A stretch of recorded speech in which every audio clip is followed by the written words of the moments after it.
Here we go. So welcome everyone to the first event of the Paradigm Give Initiative. As you may remember, one of the goals of the Give Initiative of Paradigm is to support organizations, NGOs, through a percentage of our membership fee. So 10% of our membership fee will go to an organization. And that's why we're organizing this event together with Seeds, Defense for Children, and Ripple Africa, whereby 3 organizations that we selected through our GIVE volunteering team get the chance, the opportunity to present themselves. And then afterwards, in the upcoming months, we will also arrange for a voting event whereby our members can then select initially one organization we are going to support. I'm co-hosting this event together with Philip Trott, an esteemed immigration attorney I gotten to know, was it 2020? Yeah, in Prague in February. So I don't know him that long. I know him to be a very modest person, and it's more often than not, it's the modest people that are the most interesting and remarkable. So Philip, please introduce yourself and maybe also share a few words on why you wanted to join Paradigm and in particular the GIVE initiative and wanted to become a volunteer. Hello, everybody. I'm a immigration lawyer of many years standing, and I've been interested in doing work for charities and to do with charities throughout my professional life. My immigration practice has been predominantly commercial, but I also do a lot of work to do with national security. And the firm that I used to be a partner in had a lot of charity, not-for-profit clients. So inevitably, as one practices in that area, you pick up problem areas, problem issues to do with charities. So when you hear me asking questions about the potential beneficiaries of funds, they are influenced by my charity background and all the issues that I have discovered, happily or unhappily, whilst being an immigration lawyer. And why I joined Paradigm? Modesty, I meant to be very modest, so I'll continue to be modest. I was asked and I was flattered. And when I discussed whether I am the right person for Paradigm, I said that I felt as I was an imposter because all I've done is been an immigration lawyer for many years. I was previously an employment lawyer. And I felt as though I had experience, but not as much experience as many of my other colleagues on the Paradigm group. So I wanted to give something back because an awful lot of time is spent in private practice not giving anything back.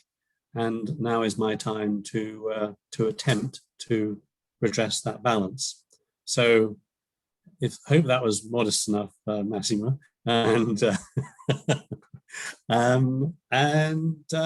there we are. Please ask me any questions you like, anybody.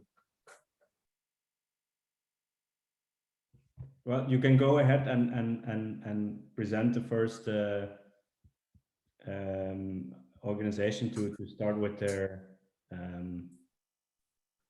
presentation. Right. Well, the first presenter is Veronica Pichun. Veronica, would you please tell us about your organization? And if I ask you some questions, they're going to be asked identical questions of everybody. So please don't be offended. Okay. First of all, thank you, Massimo and Philip, for hosting this event and for reaching out to our organization. We're very pleased to be able to present our work, especially since I come from a legal background in migration and I have myself immigrated to various countries. So I welcome the initiative, especially with this group of people. I will be sharing my screen, and my presentation is quite text heavy, but that's more in the interest of a later viewing on YouTube than that you need to read everything on the slides right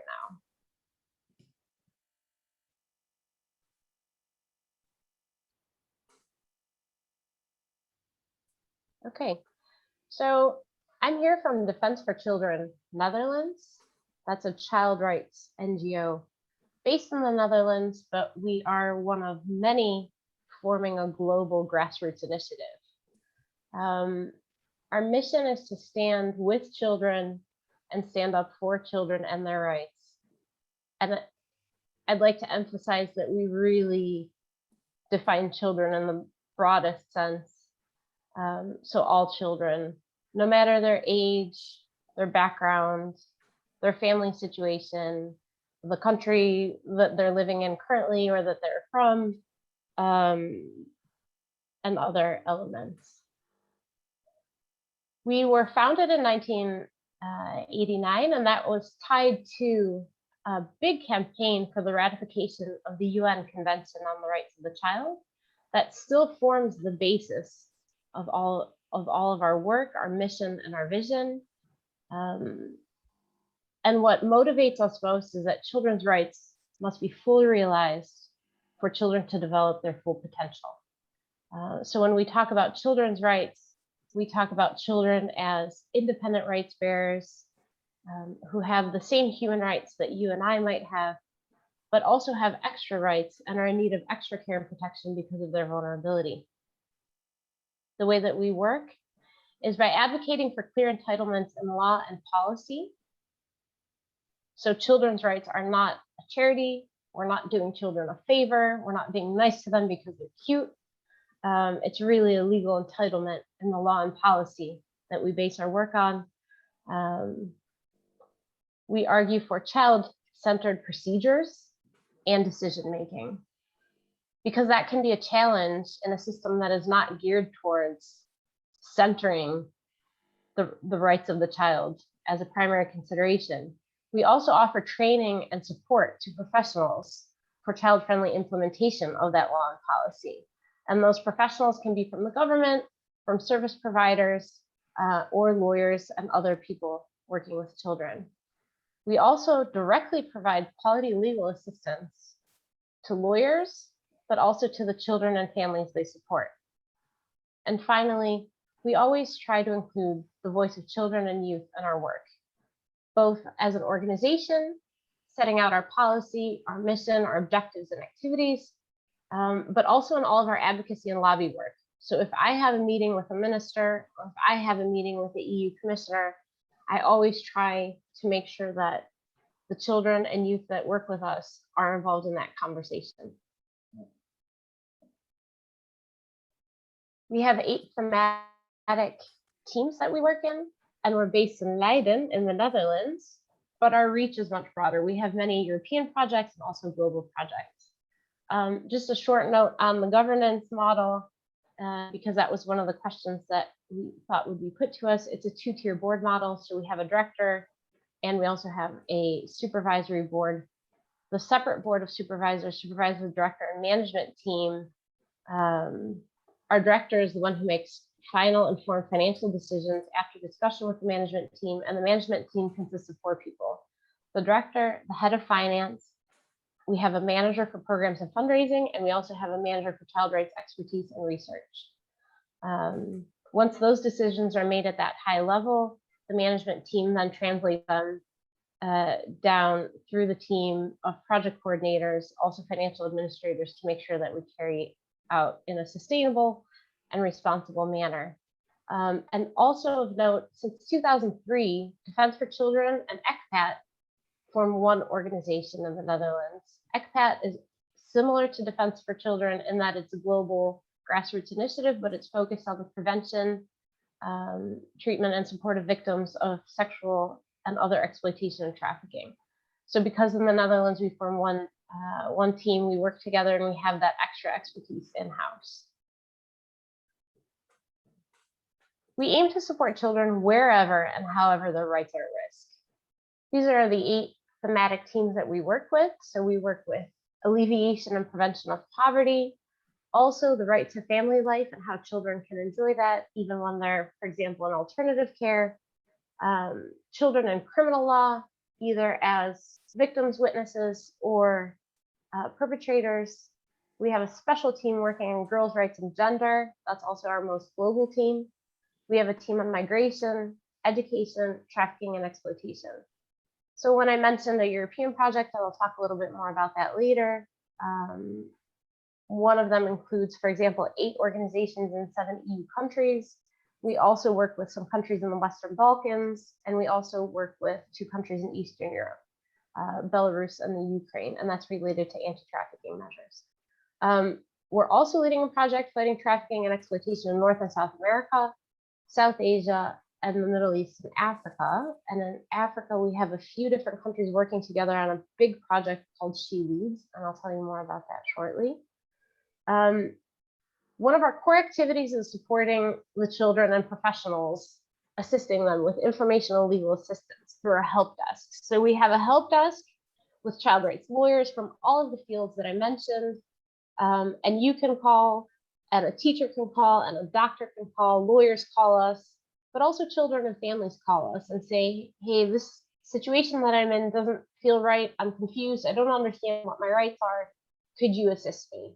And sometimes we just provide information, and sometimes we advise them, hey, you know, this is a violation of your rights. These are some complaints mechanisms that you could use, or these are some ways that we could help you fix that. And sometimes we even do really practical assistance by reaching out to an authority or a school if that's necessary.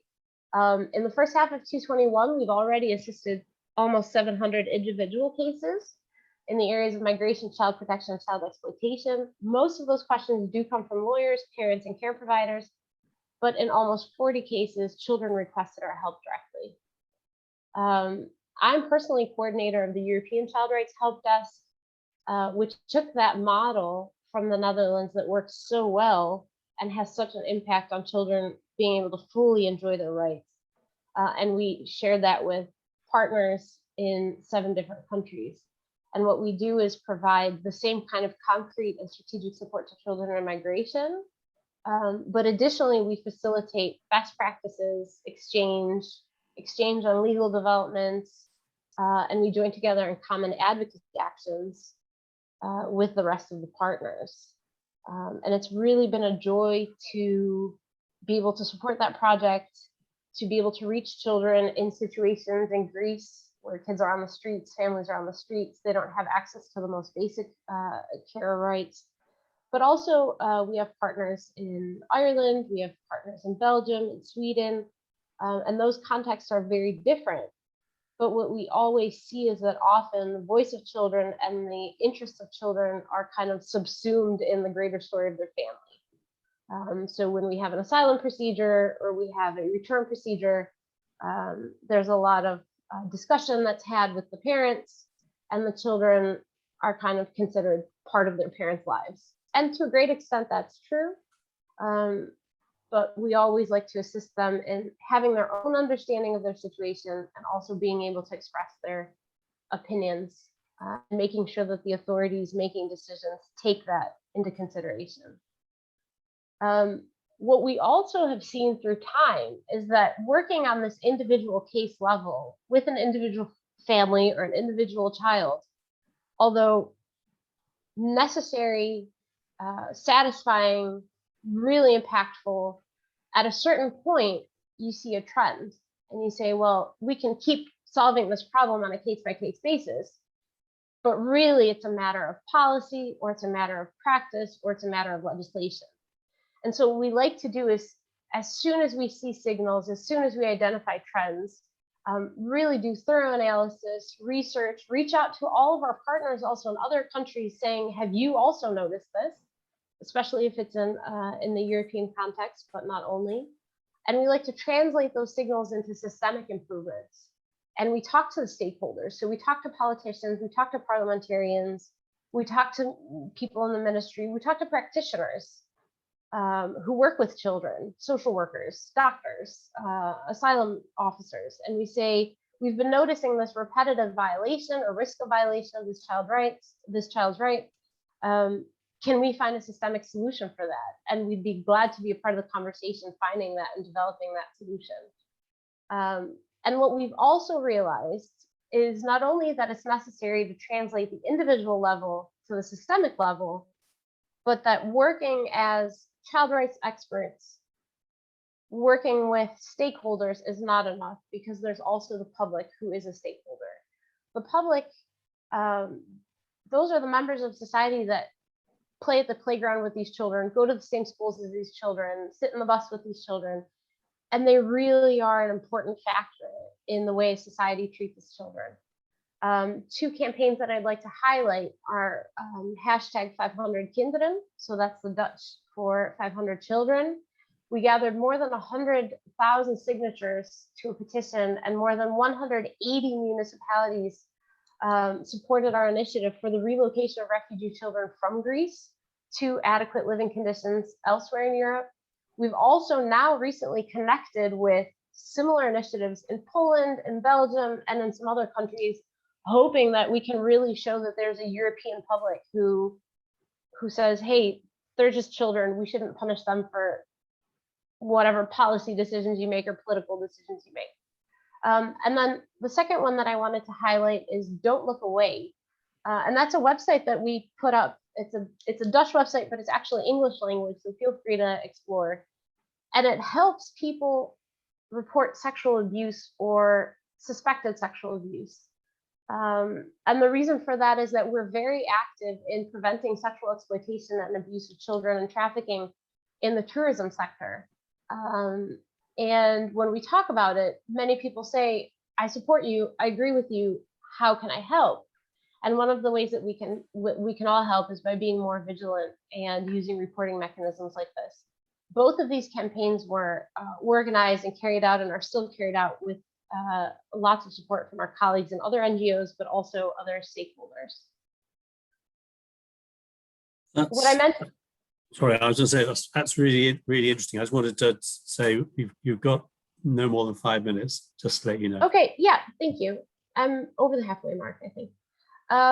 So in addition to supporting children at the various levels, so individual, systemic, and globally, and in Europe and in the Netherlands, we also want to support children as advocates and co-creators of their own communities. So I can do a lot of good work, and lawyers can do a lot of good work, but it's most effective when we listen to and really respect the right to co-create societies of children and youth. We have 3 different groups at the moment. So we have youth ambassadors in migration. Those are young people who have themselves experienced migration. Most of them were undocumented migrants in the Netherlands. And we always share our time at an important table or at an important meeting with them. And we also ask them for input on our program development and activities development. We also have a youth group for children's rights. Those are predominantly Dutch students and young professionals who work to raise awareness of children's rights. And then we also have the Girls Advocacy Alliance. And I mentioned that previously, one of our big projects in Ethiopia, Liberia, Sierra Leone, and Ghana. And it involves a lot of training, but it involves not only training of children, but also training of community leaders. How can we listen? How can we consider their opinions? And I'm pleased to share that in Sierra Leone, this led to a new law allowing pregnant and young mothers to continue attending school who had otherwise been excluded from education. We always look for partnerships with policymakers, care providers, and businesses. I mentioned the Tourism Protection Code, so we work with hotels, hotel staff.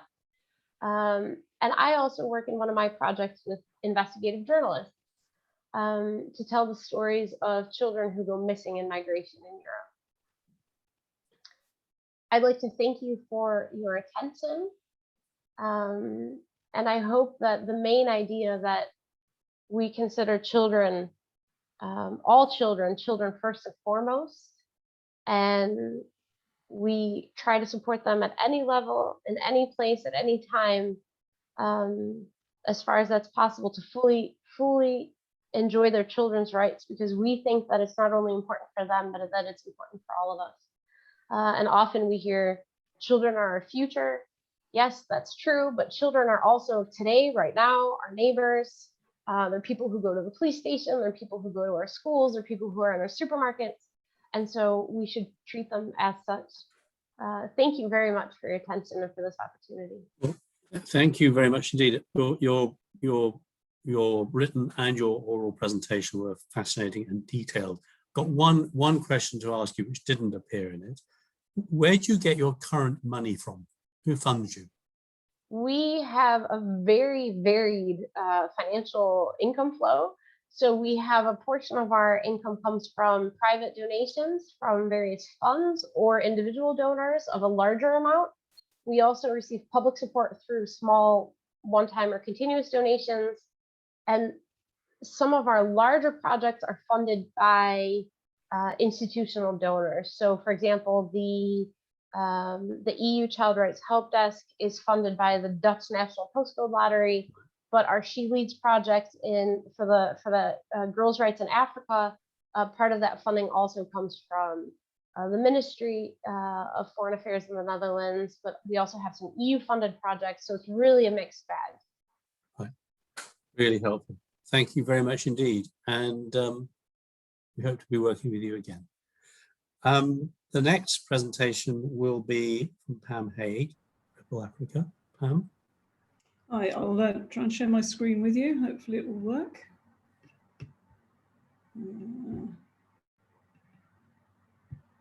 Let's go back one. Right. My name is Pam Haig. I'm the UK General Manager of a charity called Ripple Africa, and we're a charity that's been going since 2013, and we're also registered in the UK, in the US, and in Malawi as a registered charity. We were founded in 2003, but we've been growing very much ever since. And I'm trying to work out how to get back to the previous slide. I don't seem to be.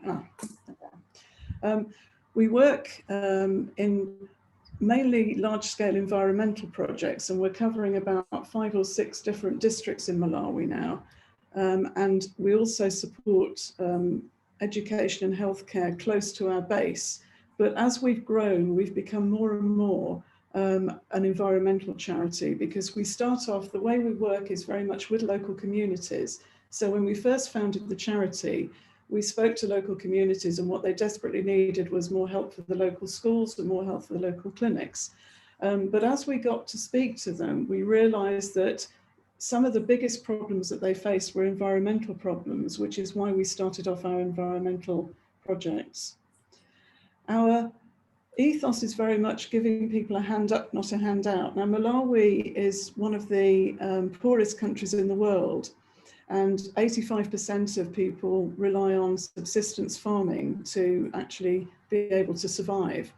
As you can see on the right-hand picture, you've got 2 ladies carrying water on their heads. Very few people in the area where we live, and we're in a very rural part of Malawi, are able to actually turn on a tap and get water like most of us can. And the bottom picture, you can see one of the biggest problems that's facing Malawi, and it's the reliance on the natural resources, which is why our environmental projects have become such a big issue. These ladies are collecting wood from the forest in order to cook.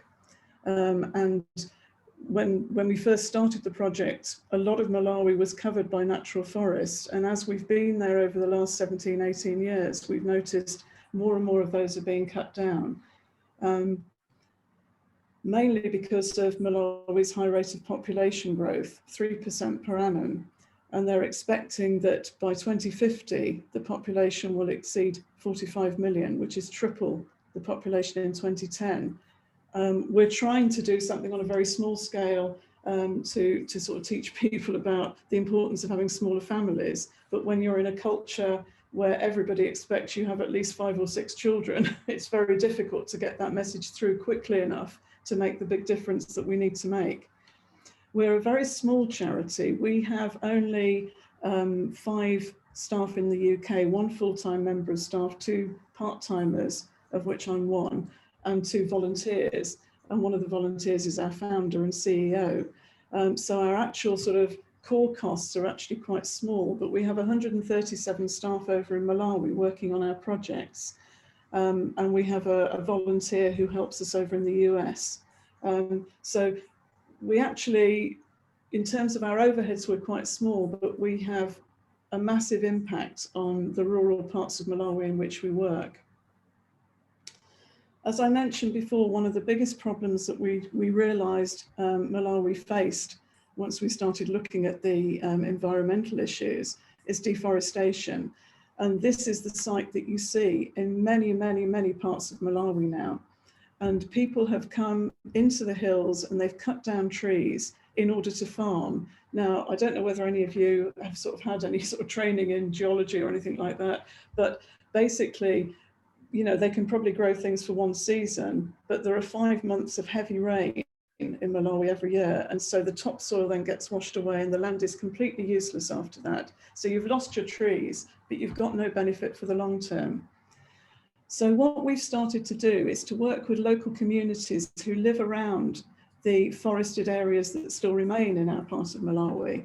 And we now have 187 volunteer conservation committees being supported by us and by the forestry department to protect the few remaining forests that there are. And each conservation committee has 10 members, so that's nearly 2,000 local people who are now, you know, enforcing the bylaws which already exist to protect the forest. So no charcoal production, no chopping down trees, making sure that the trees are protected. One of the big issues is people set fire to them to actually flush mice out in order to eat the mice. So we're trying to sort of say, well, that's really not the best way to do things because you're losing all your forest.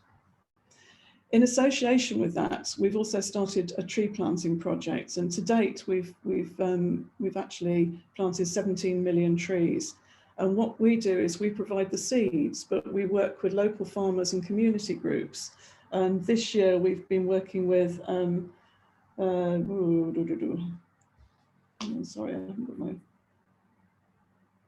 Yeah, we're working with about 2,000 farmers, and we're actually planting 2 million trees. So you can see we're sort of doing things on quite a scale, but with a very small core staff supporting those people because the forestry departments are also supporting them. And when I mentioned about the ladies cutting down the trees in order to cook, this is the traditional cooking method in Malawi. And 90% of people still rely on what's known as a 3-stone fire. And you can see there are 3 stones here, and they put huge pieces of wood into the fire. It's very unstable. 60% of people living near where we were said that they had family members who'd been burned or scalded, and obviously children are in the kitchen running around all the time. And a lot of them get burns. And you can see the amount of smoke that's produced. And this is actually a bigger killer than malaria worldwide, according to the WHO, smoke inhalation from cook stoves. So our solution to that was to work with local communities to develop what we call our Changu motto, which is called fast, fast fire in our local language. And so far we've helped householders to build 47,000 of these. And again, the way we work is we don't do things for people. We don't give people things. We actually teach them how to do it themselves, so that, you know, this lady, Rebecca, she knows she's actually built that cook stove herself, and it's made out of mud bricks, so it's completely free. But she also understands how to repair it if it breaks down. And a lot of aid is about giving people things which they don't understand and they don't really know how to repair if they break. And so they go back to the way that they've traditionally done things. And what we're trying to do is to change that way of doing things by actually helping them to understand why it's important. When you look at Malawi, 20% of its area is actually Lake Malawi, and Lake Malawi is a hugely important part of the natural resources that Malawi has. Fish are, I think, probably one of the main sources of animal protein in Malawi. There are very few other sources of protein, and therefore, as the population has grown, there has been a huge problem with overfishing, and there have been more and more fishermen going into the lake. The government has very little money to enforce the fishing laws that exist, and so the consequence is that you find people fishing with mosquito nets. People are given mosquito nets to stop them getting malaria, but they either use them in the shallow breeding areas and nursery areas to catch fish for their own supper, or they will sell them to fishers who then sew them together into huge drag nets, which catch thousands and thousands of fish, and they're very young fish generally. And what that means is that the baby fish that are being caught in their millions, because the mosquito net mesh is so tiny, it catches the very, very tiny fish, can't go on to grow and breed. And this is a species of fish called the Chambo locally, and there are 4 different types of Chambo, and 3 of those are now on the IUCN Red List as critically endangered. And this is one of the fish that Malawi relies on for its staple food. So again, in the same way that we've worked on the forest conservation projects, we've now got volunteer community members who live all along the lakeshore, and we've got 310 fish conservation committees. Again, each conservation committee has 10 people. We've helped them to develop their own local bylaws, such as never using mosquito nets for fishing, only using the correct meshed nets, having a closed season when the fish are breeding, and protecting 85 breeding areas. And we make sure that the people who are on these committees are not only the fishers, but they're also the people in the local communities who rely on the fishers, such as shopkeepers, the women who mainly process and sell the fish, and the people who build boats, because everybody benefits if the fish are not wiped out, because bigger fish equals more money. And this is what we're now finding. Fishers who've been actually working on our project for a number of years are now able to make a lot more money from their catches. They've got more food for their own families, and they're actually now able to do things like build their own houses, to send their children to school. So it's had a huge impact on the whole economy, which has been brilliant. So going now on to our education and healthcare projects. As I said, this is mainly done in the areas around our base. And we have 8 preschools that we run with 800 children registered.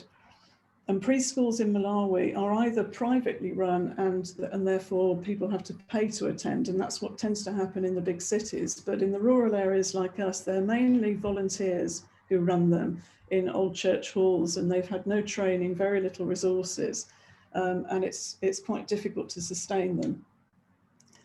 We've actually got 27 teachers that we pay.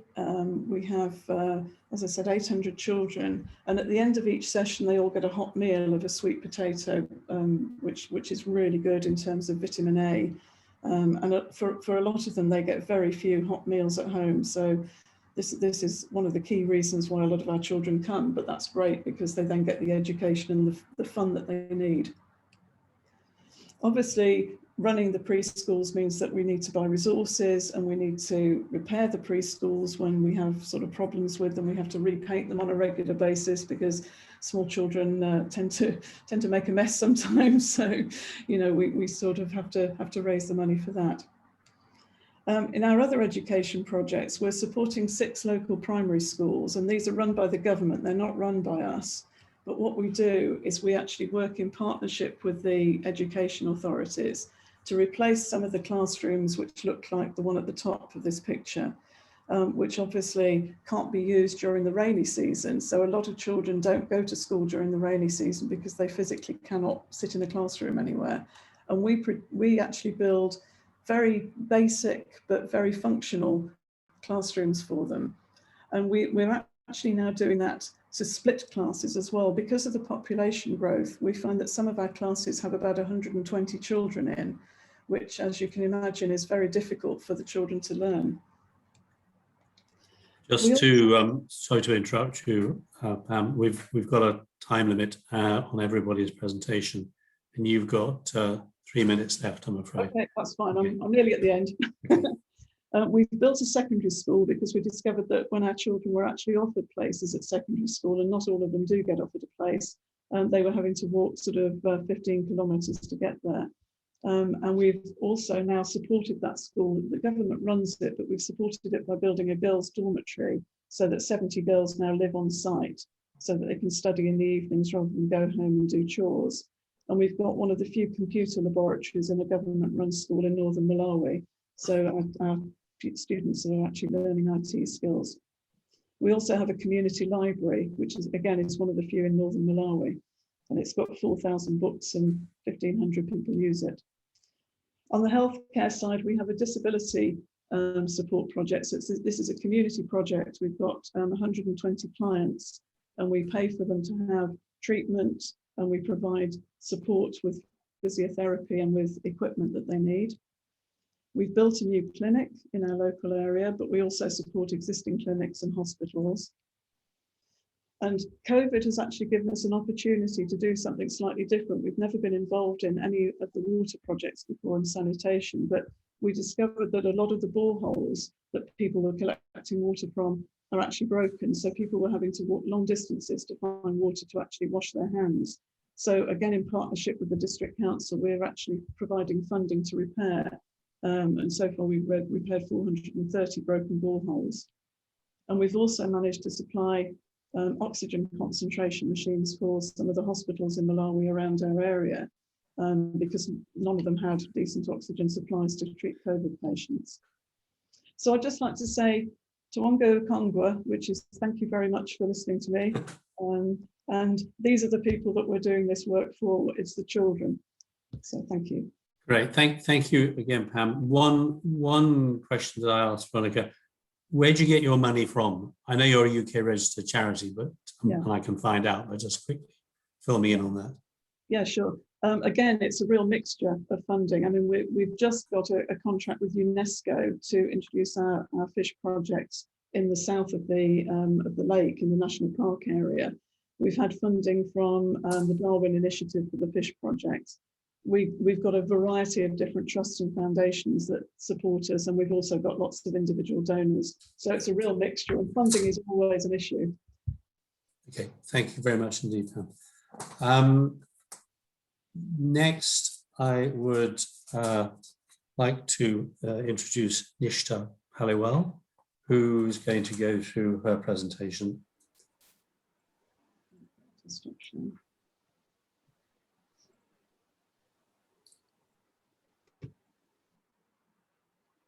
Hi, everyone. So today I, along with my colleague who's on the call, Siddharth Sharma, will tell you about SEEDS and our initiatives. So SEEDS is Sustainable Environment and Ecological Development Society, which is a not-for-profit organization founded in 1994. And from last 27 years, we are enabling community resilience across South Asia, giving them practical solutions for disaster readiness, response, rehabilitation. So far we have impacted over 3 million lives across the region since '94 and responded to 35 major disasters, spending 2-3 years on each: relief, rehabilitation, mitigation, and preparedness. SEEDS is the first India's agency to be certified for the Global Core Humanitarian Standards, which is an international certification for quality and accountability. And recently we have been awarded the Netaji Subhash Chandra Bose Aapda Prabandhan Puraskar, which is an award for disaster management by Government of India, which is the highest award in the category of disaster management. And we have been recently upgraded as gold member by GuideStar, which is again for the accountability and transparency. Sorry. So SEEDS is a member and signatory to these national and international affiliations and playing a leading role in prominent regional and global networks to advocate resilience approaches and influencing the policy environment. SEEDS is recognized by World Bank. We have been awarded we have got the honorable mention in Resilient Homes Design Challenge 2018 by World Bank. Also, we were Sendai Target Champion for reducing disaster mortality by UNDRR, and along with some other awards and recognitions. SEEDS has 8 offices in India with, we are proud to be associated with 65 local partners working across 80 districts in various states, and we have 86 full-time staff members. Talking about the journey of Seed is we started, our founders are Manu Gupta and Anshu Sharma, who were just students at School of Planning and Architecture in New Delhi. And then they realized that they were doing some research assignments on issues, exploring issues of vulnerability and risk reduction. Seeds was explored in 94, became implemented in 2001 when Gujarat earthquake struck, and that's when we responded to the earthquake. We reconstructed a whole village called Patanka village, and thus our journey of responding to 35 major disasters across South Asia started. In 2021, we see ourselves as enabler, where we are aiming to catalyze a paradigm shift towards building resilience of the most vulnerable to climate emergencies. Talking of climate emergency, everybody is aware that how it is now, the disasters are doubling every decade. And in Indian context, it's quite worrying because India is now among 10 most climate-induced disaster-affected areas in the world. It is also estimated that 316 million Indians in 225 most vulnerable districts will be at risk of suffering losses due to climate emergency by the year 2030. And India is particularly vulnerable to floods, heat waves, sea level rise, and approximately 60 million people annually affected by floods, nearly 65% of India's population affected by heat waves, and 20% of India's population live on the coastal 7,500 kilometer long coastline of India. So, due to disasters, 2.7 million people are displaced by climate change in 2019 itself. Over to you, Siddharth, for the next slide. Yeah, as Nisha has been explaining, that we are basically an organization which deals with disaster risk reduction and mitigation, and we are basically focusing on climate-induced disasters and we aim to build resilience for the communities. The 4 key solutions that we foresee going ahead are related to displacement and distress migration, nature-based solutions, building up resilient basic services, and evidence-based policy work. When we talk of all these, so basically when we talk of displacement and distress, so within India, when a disaster strikes, especially in the rural areas where the most marginalized communities are based, we end up, they tend to leave their homes and move towards the urban cities, which also, again, creates a problem in the urban areas of overpopulation, being again left without any resources. And this was very apparent. And I believe many of you must have seen the news when the lockdown was announced last year, as how the migrants were totally suffering in the urban cities when they were trying to get back to their own home cities. And when we talk of nature-based solutions, we are talking about building up solutions which are kind of gelling in with the environment and make use of the natural resources available in their particular geography. India as a topography has, right from a huge coastline to severe high reaches in the mountains, and as well as a huge plain area. So each and every geography is treated differently based on the natural conditions out there. And for the population which we are targeting to, reach out to over the next few years, when we talk of the resilient basic services, we are talking of building up the healthcare infrastructure, to building up community schools, to building up other basic services which are required at the grassroots level. And can you move on to the next slide, Nishta? So this is from basically where our entire theory comes in. That currently all the 80% of the money which is spent globally for any disaster is focused on either primarily on relief, and relief is short term. It doesn't provide any long term solutions. We believe in that for this to change, lower and lower amount of money needs to be spent towards relief. It all needs to go more towards making them survive, adapt, and then thrive. So more and more resources are going to be utilized. We are, working on a societal platform approach going ahead. And, so that's where most of our resources are going to be spent towards risk mitigation, building up the resilience in the populations through various means, as were highlighted in the previous slide. So yeah, we want to show that our some of the glimpses of our work.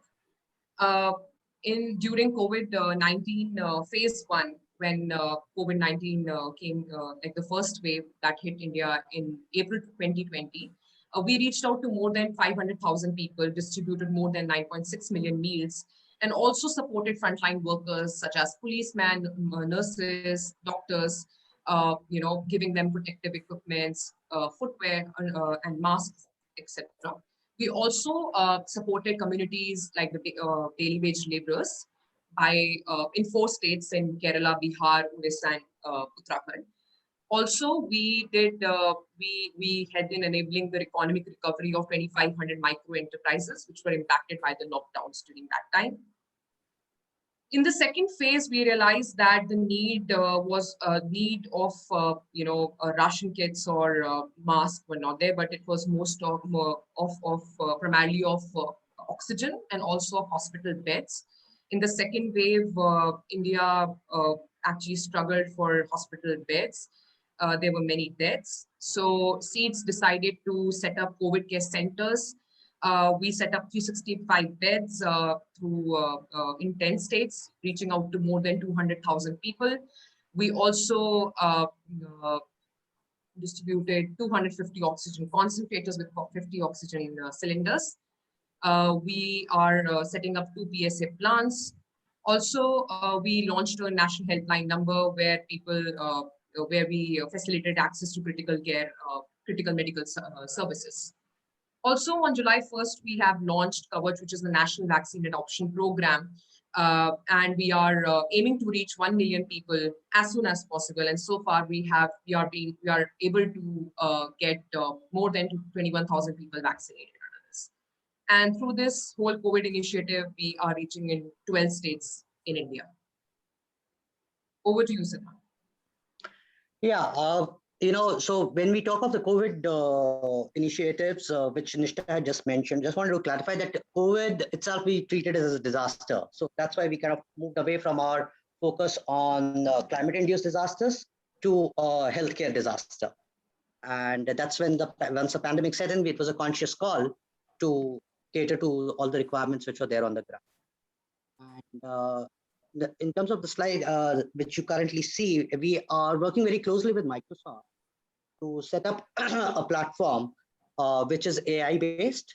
The first phase trials which we had conducted last year were basically were done in a small state in the coastal regions of Odisha. And they were basically meant to preempt and forecast the kind of how a disaster will affect at a dwelling level to a particular household, and to be able to then take measures beforehand, and once the data is gathered. This year, just now, we have actually just today we have in fact launched the second phase of this trial, in which we are going to be working upon heat waves, because India is also severely affected by heat waves. And more than 65% of the population in India suffers from heat waves throughout the year. And that's where we are going to concentrate on the next phase for this project. So this project will help us basically reach down to a household level and focus the risk presented by various climate issues, be it related to flooding or storm surges or heat waves. Yeah, over to you, Nishtha. So yeah, we responded to Kerala floods, which came in July and August 2018, and they were like most severe floods in the state since 1924, where there were more than 300 landslides, and affecting more than 5.4 million people, took more than 400 lives. So SEEDS helped in rebuilding of 255 homes and 108 toilets. We also restored 22 schools and 3 Anganwadis, made them child friendly, and we did some landscaping, added plants so that there's some kind of vibrance to the buildings. We throughout the response, we addressed the basic needs and also promoted safe water and hygiene. We've just got 3 minutes left, Yeah. Nishta. So just to let you know, and what I'm going to suggest is that the questions that you've been asked about governance and decision making, you address in writing, because it's much easier to do that rather than me pin you down at this stage. So I'm very interested in funding and who funds you with. If you could deal with that before we finish. So, Philip, to answer your question regarding funding, because the next couple of slides also talk of a couple of the programs that we have run, including the Nepal earthquake, and the next one, Nishta, is related to building a entire model village. So, but apart from that, in order to answer your question, in terms of funding, we are funded primarily through corporate donations, and we receive donations from both from Indian domestic corporates as well as foreign donations, as well as we are also funded through institutional donors. And a few of our, partners and other organizations who have funded us over the years are mentioned here. And so primarily corporates as well as other agencies and institutional donors. We have a very small base of individual donations. So, yeah. Okay, thank you. Sorry, whoever was to carry on. So I'll just quickly finish this. So yes, so we responded to Nepal earthquake recovery, where we built 2,520 homes, and even their water reservoirs totally destroyed. So we rebuilt that. Also built the community spaces. We built a model village in Kathua, Jammu and Kashmir, where we saw the school was in very bad shape. There was seepage, there was water damage. So we rebuilt that, where 517 students were part of. And we also installed rainwater harvesting mechanism in the school. There's this very interesting project that we did for nature-based solutions, creating the coastal bioshields in Tamil Nadu.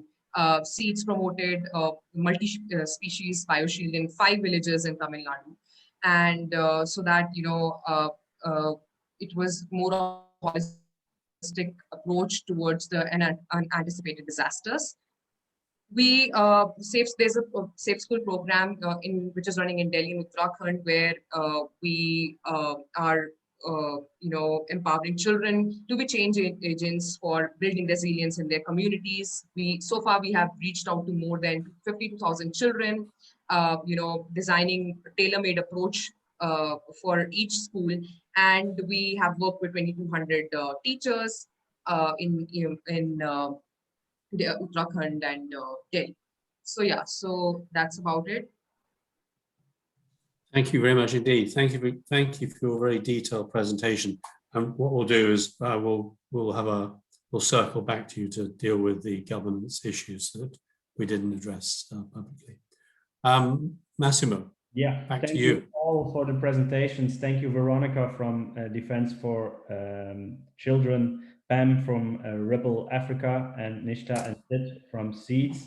Very interesting indeed. As I mentioned during our prep call and to our members in the beginning, we will arrange for a voting to select initially one of the 3 organizations which we will support financially. And what I mentioned during our prep call, but this might be a personal thing, I think it's frustrating that we will have to initially select only one of the organizations, because I think they're really interesting.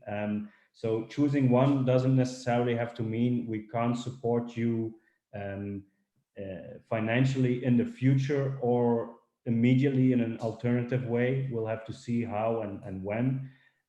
I also want to thank you, Philip, for your professional co-hosting. And also Lynn and Shraddha for suggesting these 3 organizations, because it's really difficult to find organizations and to try to limit the selection to 3. So thank you both for that. And we will be in touch soon with more information regarding the event on voting for the organization. soon. And if you have any questions after this, you know how to reach us, and we will get you the answers